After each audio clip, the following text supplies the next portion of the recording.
All right, my friends, now we're learning this week's Torah reading, which is Parshat Emor. These are special commandments that God gave to the Kohanim, to the priests. And as you know, there were two types of Kohanim. There was that served in the temple. There was Kohanim that were regular Kohanim. And then there was what's called the Kohen Gadol. Kohen Gadol. That sort of corresponds to Aaron, the brother of Moses and all of his children. We'll learn a Ykar about that. But in any case, the center, and if you want to call it the free sample that God gave the Jewish people of what's going to be, what the world is going to be like in the times of the Mashiach, is the Holy Temple. The Holy Temple was a physical place where God, the creator of the universe, was revealed.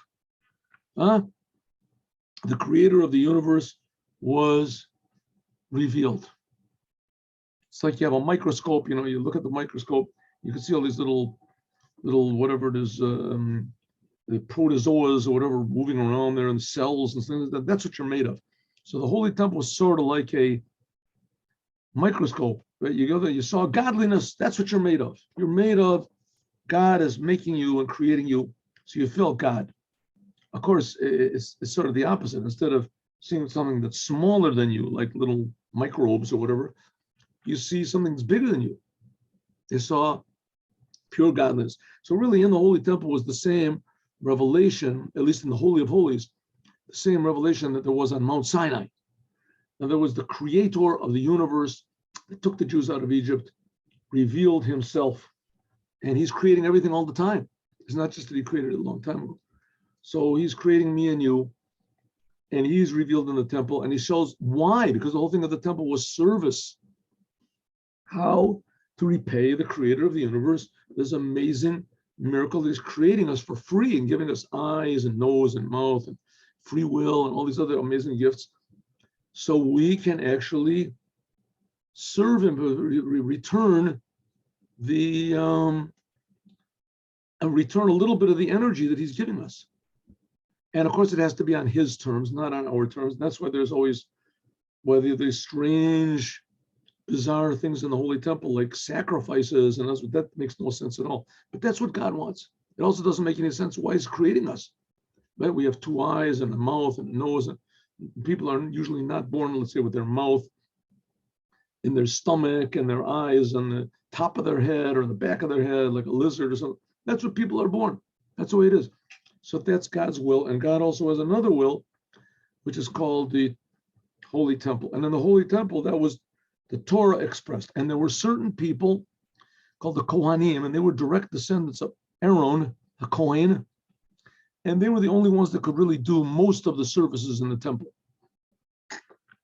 And of course, the services on Yom Kippur, the Day of Atonement, that were done in the Holy Temple. Good. And nowadays there is no Holy Temple. And so all of these services that are doing on the temple, and you can look at it one of two ways, because it's not necessary. The temple already took care of what it had to be taken care of back then. I mean, in any case, the temple, the sacrifices in the temple were only for accidental sins, shogeg, sins that were done in ignorance, sins that were done on purpose. The temple didn't bring forgiveness for them anyway. And even the ones that did bring forgiveness for, the accidental ones, you had to regret the past and make firm resolutions on the future. And that, all that we still have now. And the Kohen, we also have the Kohanim now. We also have the Kohanim now. And most of these laws don't apply nowadays. Well, a lot of them actually do. So we'll see. Okay, so we'll see what it is. The Kohanim, what they're called the priestly class, people are direct descendants from Aaron. They still have maintained their holiness, and there are things that they're not allowed to do. They can't marry anybody they want to. Kohanim, they're not supposed to be in a place where there's the dead body and defile themselves. So let's have a little look, and then I want to go and we'll just take a very brief look over here at the sentences of this week's Torah portion, so you know what we're talking about, and then we'll go to the commandments. Oh, hello, wonderful, good, yeah.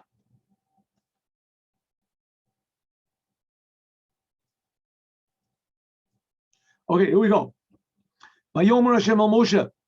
God said to Moshe, and more al Kohanim, speak to the Kohanim, bnei Aaron, the sons of Aaron, v'amar toleim, and say to them, lenefesh lo yitama ba'amav, do not defile yourselves for any Jew.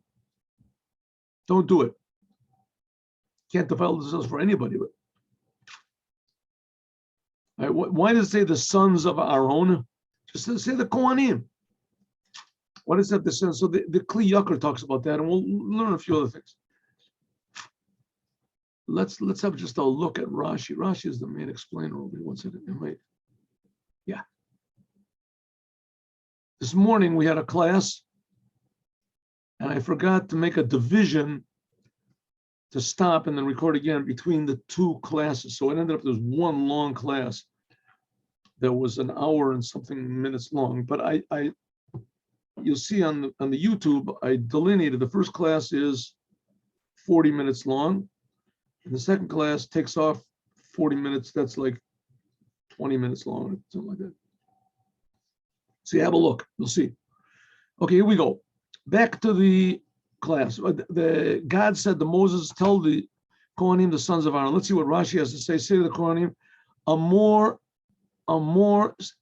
say to the Kohanim, v'amarta, and say. Why does it have to say twice? What's going on here? But Yomer Hashem al Moshe, more al Kohanim, say to the Kohanim, the sons of Aaron, v'amarta, and say. He already said say. Why does it have to say twice? So Rashi says, it's not a mistake. And more of Martha, it says two times lazhir. One time is to say to the Kohanim, and the other one's that they should say, right? The Omar Ataleim, and you should say to them, you should tell them that they should warn their children,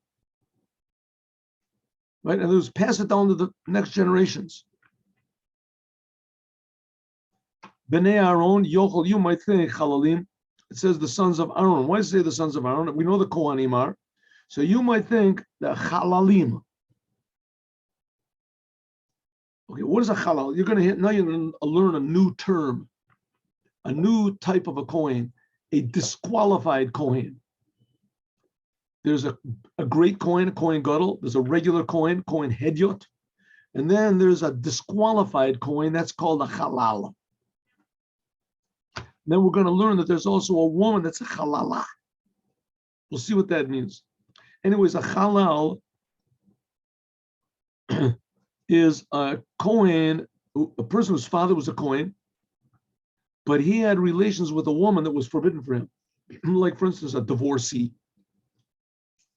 So the child that comes out is what's called a Kohen halal, which basically means he's not a Kohen anymore. He hasn't got any of the rights of the Kohen. He can't serve in the temple.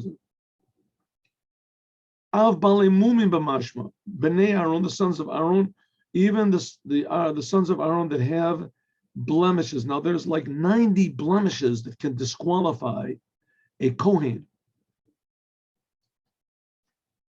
There are certain things that can disqualify a regular person from going into the temple, but very few. There's the things that disqualify a Kohen from being a Kohen.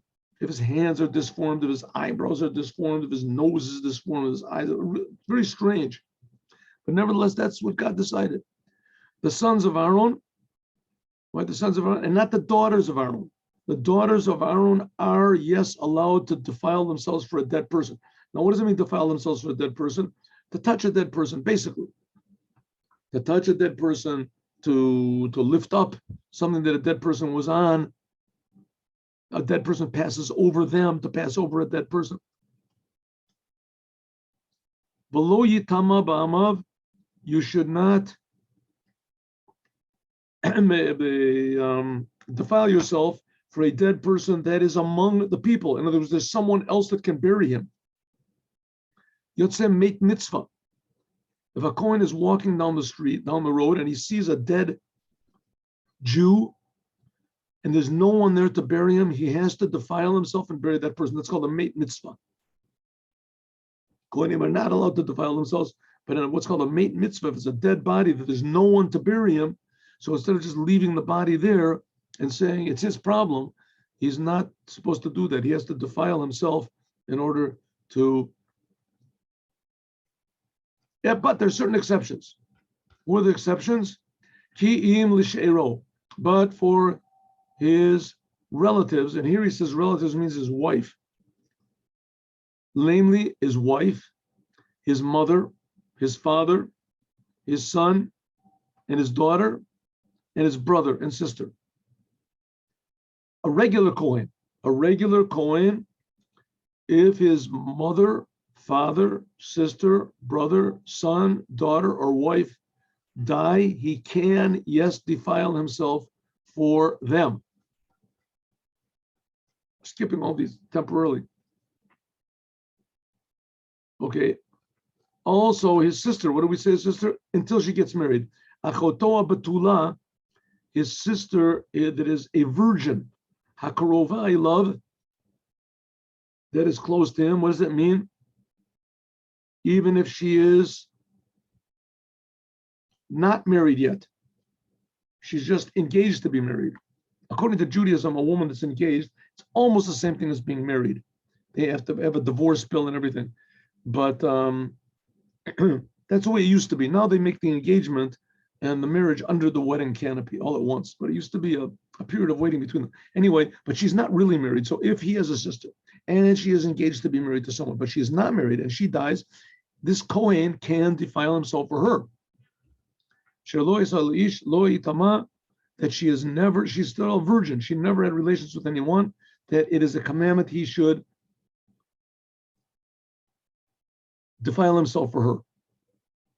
Okay, so these are very strict conditions that the Kohanim have to watch in the time of the temple. And now it's also the same thing to a certain degree.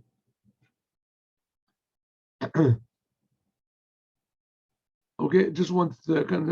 Kadoshim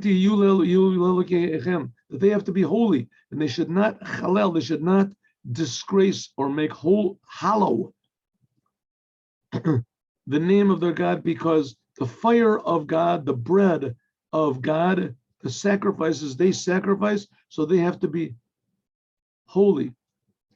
A woman that is a zona, that she had relationships, or she had a sexual relation with someone that a Jew cannot get married to. For instance, a Jewish woman that had relations with a non-Jew, he cannot marry her. Isha Grusha, or a divorced woman, a Kohen is not allowed, even to this day, a Kohen is not allowed to marry a divorcee. He can marry a widow. A regular Kohen, but a Kohen Gadol, we don't have such a thing nowadays, cannot. Okay, let's learn a few of the Ubas ish Kohen ki sechel nos. But the daughter of a Kohen, if she has relations with someone that's forbidden for her to, so she is disgracing her father, she is burned in fire. What does it mean, burned in fire? Not that they make a big pyre and burn her in the fire. We learn what the punishment of burning is. But like I said, it's almost impossible for this to happen, because in order for her to get punished by this burning, they force her mouth open and they pour boiling lead down. But in order to do this weird punishment, she has to be warned, and there has to be witnesses, and she has to say, yes, I understand what the punishment is, and I don't care, and immediately do the sin in front of the witnesses. And then the witnesses, of course, can't be relatives or anything like that. And then they take her to court, and she has to be proved that she was totally within her normal mind, and etc. and then she gets this punishment. So it says it's almost impossible to punish anybody, but she might not get punished physically. But the fact is that this shows you that God is very displeased with such activities. What about a Kohen Gadol? What about the high priest? That there was poured on his head the oil of anointing, and he puts on the special garments. He can never, we said that before, he can never grow long hair. He has to get a haircut once every 30 days at least. And his garments he should never tear. And he can never defile for any dead person, not his father, not his mother. He can't defile from them. From the holy temple, from his holiness, he can never go out, etc. And he can't marry a widow. He shall be betulel Ykar. He has to take a woman that is a virgin, an almanah, a widow, a divorced woman, a halala. We had a halal, a woman that had relations with someone that was forbidden, a zona, a halala that she was born from an improper relationship, or a zona, she had relations with someone that no Jew can marry. He cannot get married, but he has to take a betula, a woman that has never been married before. That's the high priest. He has to take for a while. Okay, so we learned a little bit. You have a little bit of an idea what we're getting ourselves into here. How God is very demanding from the COHANIM. COHANIM. I don't like to use the word priest because it doesn't have such a, it's been tainted by other religions. So anyway, let's learn the Ykar a little bit. Why does it say to the Kohanim, B'nai Aaron? The Ykar is Rabbi, what is it? Elio Shlomo Lunchitz from Prague. We talked about him before. He lived in the same time as the Maharal Prague. The Maharal Prague made a human being. You know the story. Human being that couldn't talk. He was much younger, but he assumed the position of being the chief rabbi of Prague after the Maharal, Rabbi Yehuda Levi. After he passed away, he became the rabbi. So he said, why does it say to the Kohanim, the sons of Aaron? You don't know the Kohanim, the sons of Aaron. We don't know that the Kohanim are the sons of Aaron. Why does it have to tell you that they're sons of Aaron? Also, why does it say, Emor leKohanim v'amarta, and say? Same question that Rashi asked. So the Ykar says, what's near to me is like this. Aaron, he was holy to God. Hayam Makar Kedusha, he was the source of holiness. He went into the Holy of Holies. Umimenu Nimshacha Kedusha, from Aaron came the holiness. But Aaron was really Moses' older brother, so really he was the one that should have taken the Jews out of Egypt. But he was very humble and he let God. He didn't complain. So God said, okay, you're going to be the high priest. So all the holiness comes from him. And it also comes through him to his sons. But his sons were not like him, called sad in every way. They were a little bit further from the source of holiness, like their father Aaron was. And especially when you have to remember that the two of the holiest sons of Aaron, they died. They died in this terrible accident, not of an Avihu. So all was left was Elazar and Itamar, and they weren't at the same level as holiness. But even Nadav and Avihu were still not the same level as Aaron. Therefore, Aaron, he was the source of holiness. It wasn't permissible for him to defile himself, to become impure for any of his relatives, not even his father and mother. If they die, he cannot go to the funeral. But King Kolkoin and also all the other high priests that came from him were similar to him in every way. They received this holiness from the essence and the beginning of holiness from Aaron. But Aaron, he was the source of the whole thing. Like it says, Nezer Shem and Mishchatz Elokav, like it says, the crown of the anointing oil of God was on him. Nezer, the Nezer means to be separated. In other words, he was separated by this oil of anointing oil of God was given to Aaron, and not by means of anyone. Was directly God. Aaron was directly attached to the source of holiness. About Bnei Aaron, but all of the sons of Aaron, and also all the other high priests that came after Aaron, that they received the holiness through Aaron. Let's say in a side way. Katani, we learned. I say they're like additionally. Ki mitzad atzmam, on their own, they haven't got this holiness like Aaron did, and because they are the sons of Aaron, that's the only reason they have holiness. That's why their law is different than Aaron. They're allowed to defile themselves for. They're not allowed to defile themselves only for dead people. They're dead people that are not their relatives.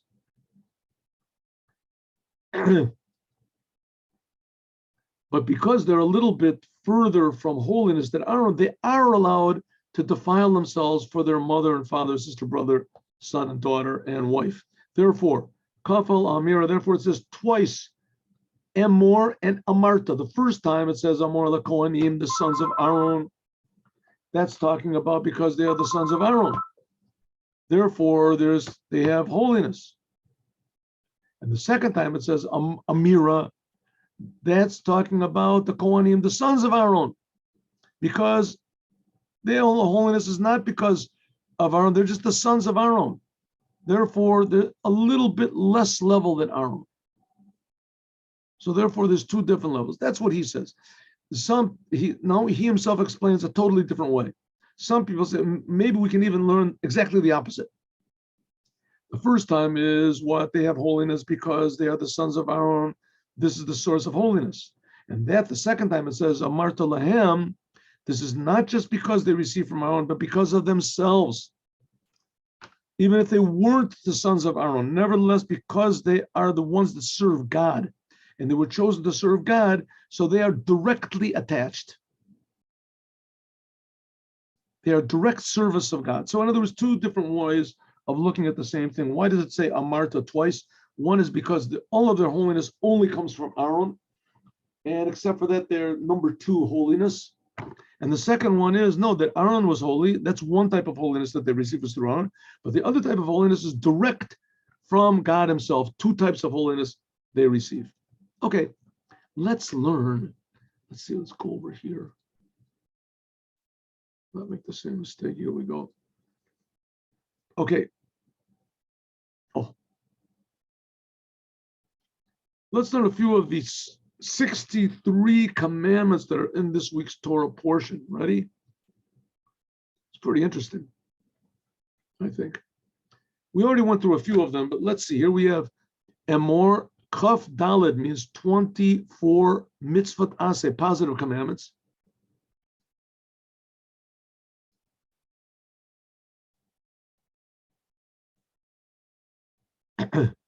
And 39 prohibitions, negative commandments, prohibitions.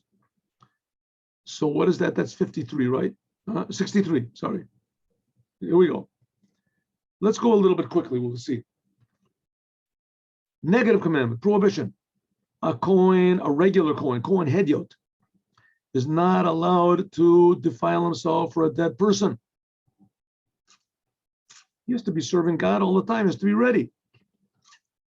Number two, that's the negative commandment. A positive commandment, that a Kohen, a regular Kohen, not the high priest, a regular priest, yes, can, and he should, it's a positive commandment, that he should defile himself for his relatives. His mother, his father, his son, his daughter, his brother, and his sister that was never married. He can defile himself for them.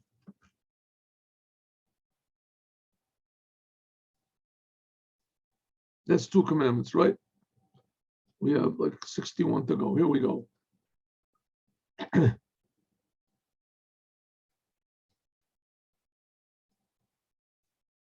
Three commandments. Negative commandment. A regular Kohen cannot get married to a zonah.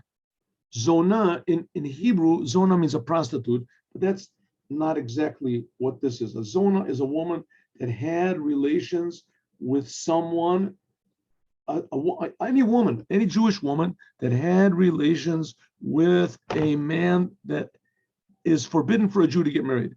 The classic case, of course, is a non-Jew. A woman that has married to a non-Jew, that has relations with a non-Jew, can never get married to a Kohen. Negative commandment. A Kohen cannot take a halala. Halala.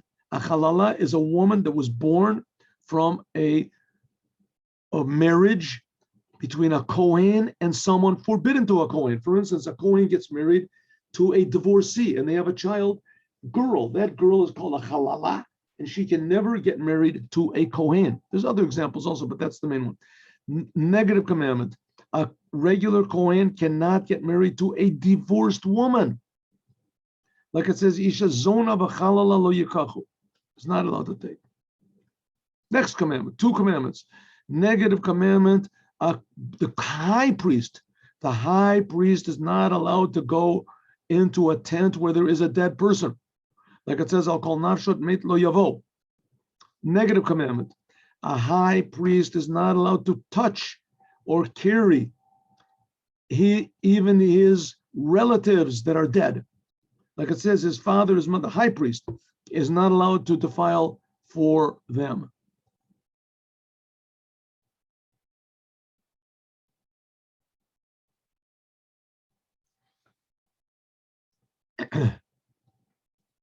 Right? All these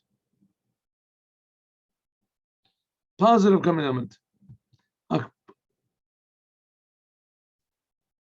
The high priest has to get married to a virgin.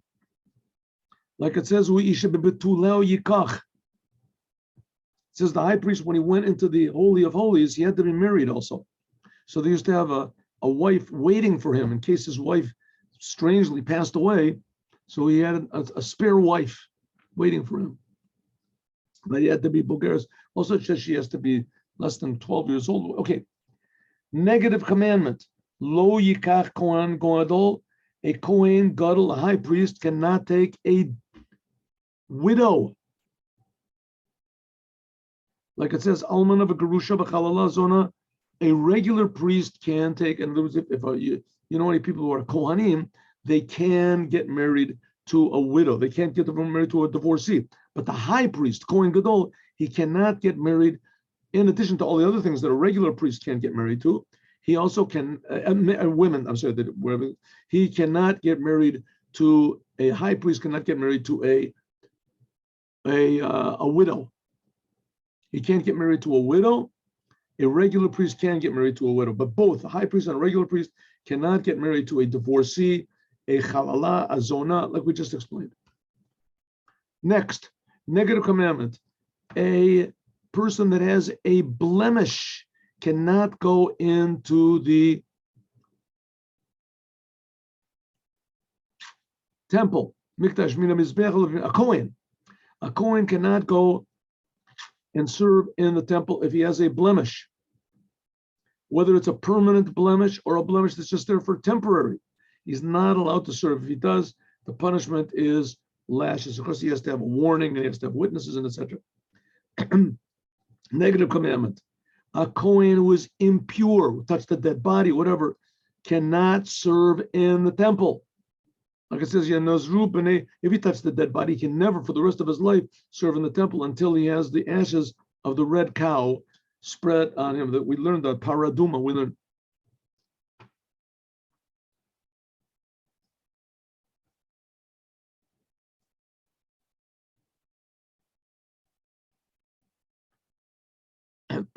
Negative commandment. A Kohen cannot eat impure foods that have been touched a dead body, or that came in contact with a sheretz. Anyway, foods that have become impure. By touching an impure thing, there's many laws what it is. what can be impure. But the father of all of them is a dead body.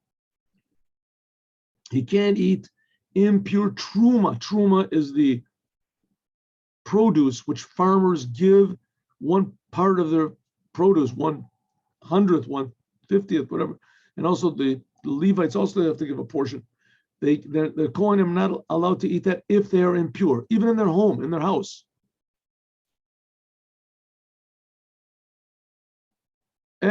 Mistake. I'm sorry. That's also true what I said, but this means this is if the Kohen himself is impure, he cannot eat holy things like truma. Like it says, Mizera Aron v'hu tzarua, if it's a tzarua or zav. Tzarua is a person mitzorat. Remember we learned that? Zav is that he has an emission, comes from him. We learned that also in Parshas Mitzorah. He's not allowed to eat holy things. Male or female, they're not allowed to eat. If a Kohen that touched a dead body or whatever, or that impurity comes from him, that he eats from truma, as the punishment is death from heaven, like it says, "Umesubo ki chalalu." Therefore, if he ate unknowingly, or there weren't witnesses, if he ate unknowingly, etc., then the punishment is lashes. All right, what about the other way around? That's what I said before. What if the Kohen is impure and he eats impure food? Even though that it's forbidden, he transgressed, but he's not beaten. Why? Because he himself is not holy. It has to be, what about a pure priest that has not become defiled, and he eats, that's what I said in the beginning, he eats impure truma that had touched the dead body or whatever, he is transgressed in a positive commandment, like it says, he's not allowed to eat from this, and of course he does not get beaten because he does not, it's a positive command. You don't get beaten for positive commandments, except for two, and that is not circumcising your children, not bringing the korban pesach. Okay. Negative commandment. A non-Kohen, a zar, is a non-Kohen, is not allowed to eat truma. Truma, again, is that portion of the produce that the farmers, or if the farmers didn't do it, then you have to do it, give the truma to the Kohen, 1/100th of your produce, or 1/50th of your produce. A negative commandment. A non-Kohen, a zar, is a non-Kohen, cannot eat truma.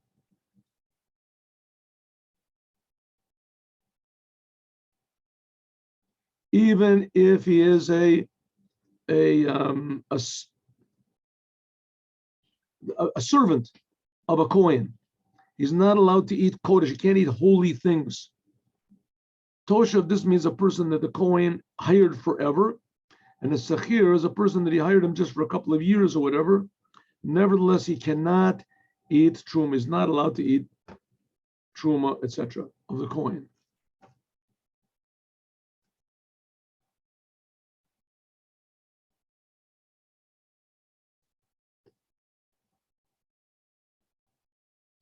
Negative commandment. A Kohen that is uncircumcised, a Kohen that was not circumcised is not allowed to eat any of the holy sanctified foods, truma, kodesh, etc. If he's not circumcised, he cannot eat any of the sanctified things. A negative commandment.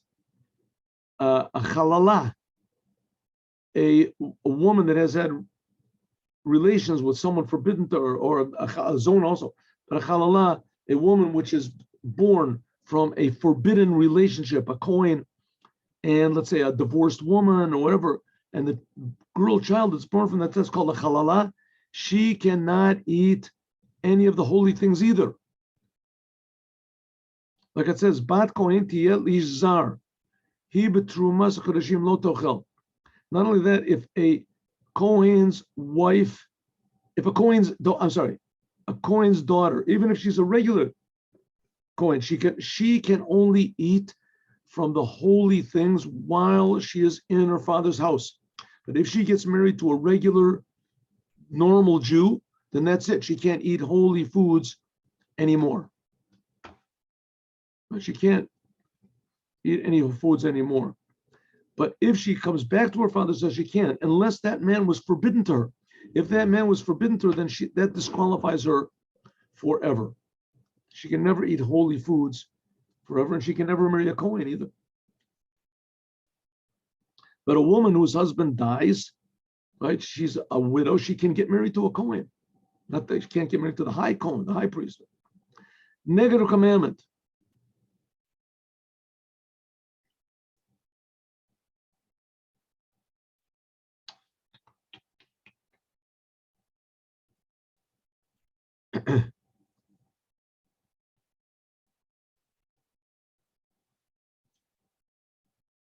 You're not allowed to take an animal that has a blemish, and dedicate it to the holy temple. An animal which has a blemish on it, if there's something wrong with the eyes, the nose, there's different, we'll learn what those blemishes are, right? So a Kohen that has a blemish, he cannot serve in the temple. And even the Kohen is okay, but if the animal has a blemish on it, then that is disqualified. That disqualifies the animal, and it cannot be brought to the temple. And if a person does it on purpose, then the animal is not made holy. Here, he gets beaten. But if an animal is brought up on the altar, even though that it's no good, but nevertheless it is holy, and you can't. It's in this kadsha, but tifte be'erech hakohen teitzel lechohen, but the kohen can redeem it and it become regular because it's become, the sacrifice has it's become disqualified because it's disqualified. So it has holiness, but it can be redeemed. It can be redeemed.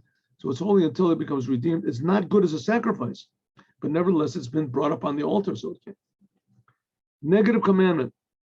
You're not allowed to put a blemish in animals that were sanctified. You have an animal that's sanctified to the holy temple, and you really like that animal. Before it's brought up to the altar, you can redeem it. Right? Once it's up on the altar, you can't redeem it anymore, but brought up to the altar, and all of a sudden you look at this animal and you say, wow, I would really like, my son's going to get married tomorrow. This animal really looks nice to me. Maybe there's another one back there, a little bit thinner. I'll sacrifice that one instead of this one. But you can't do that. You already made a sacrifice. You already sanctified it. You can't exchange. And if you try to exchange, then both of them become holy, right? So what do? You figure, I got an idea. I'll put a little moon, a little blemish in the animal, something in the eye or the lip or something. I'll cut it or something like that, and that will make it disqualified. And I'll say, oh, look, the animal is disqualified. Isn't this terrible? Looks like I'm going to have to redeem it and put money in its place or bring another animal in its place. She says you can't do that. If you put a blemish in an animal, then it is it's forbidden to do, and the punishment is beating. Only in the time of the temple, of course. Nowadays, there's not. 3 commandments. A negative commandment. We'll do 2 or 3 more, and that's it. Negative commandment.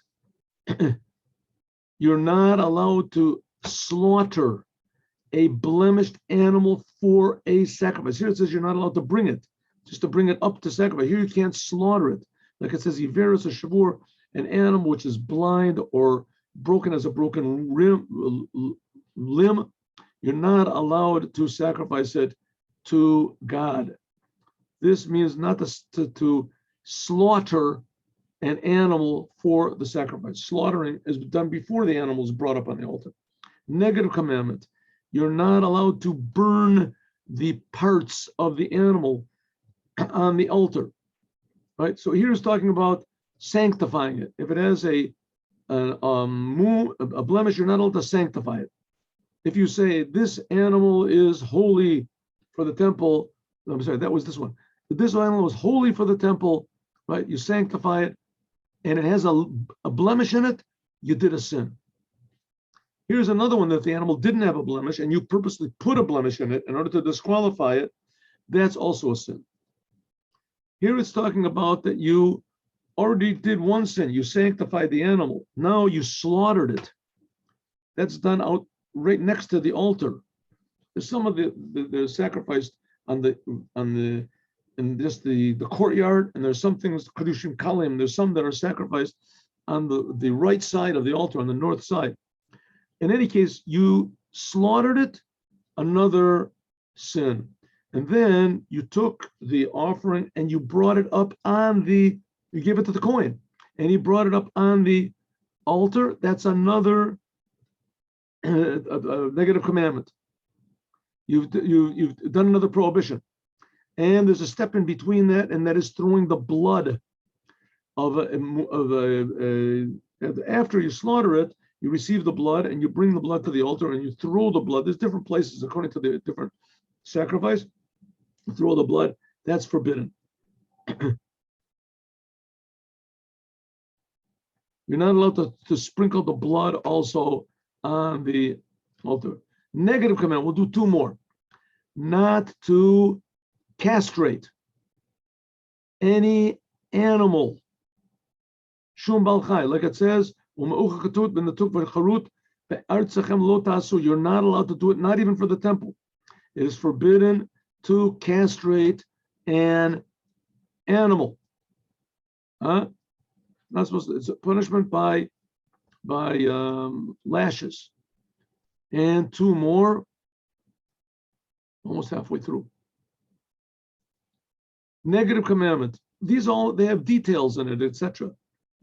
But if you're interested, we'll learn the other details. But okay, next, if a non-Jew brings a sacrifice for the temple, you are allowed to sacrifice it. Only certain sacrifices, like what's called peace offering, free will offerings, they can't. But if the offering of the non-Jew has a blemish in it, you are not allowed to bring that also as a sacrifice. Okay, next, in the Holy Temple, these are all Holy Temple commandments. In the Holy Temple, the Mashiach is going to come and he's going to build the Holy Temple, so get ready. These commandments are only for the Kohanim, though. Anyway, but it's just learning about them. This is the will of God, whether it's relevant or not to us, we're Kohanim or not. This is what God decided. Okay, positive commandment, that there should be this, you're not allowed to sacrifice an animal that is less than 8 days old. The sacrifice has to be at least 8 days old. Like it says, Miyom Hashmini v'hala yiratzeh lekorban Hashem. It has to be 8 days old. And last one, a negative commandment, not to slaughter in the Holy Temple. Actually, this even applies now. You're not allowed to slaughter a animal and its mother or its father or its son or its daughter on the same day. Like it says, you're not allowed to slaughter the animal with its father or its mother or its son, its daughter, whatever, on the same day.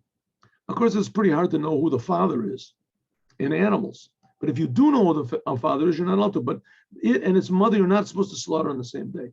Or its mother or a mother with its child, you're not allowed to slaughter on the same day. Even now that law is by noeg b'chulin. This is in even non-holy things and in every place and all time, males and females.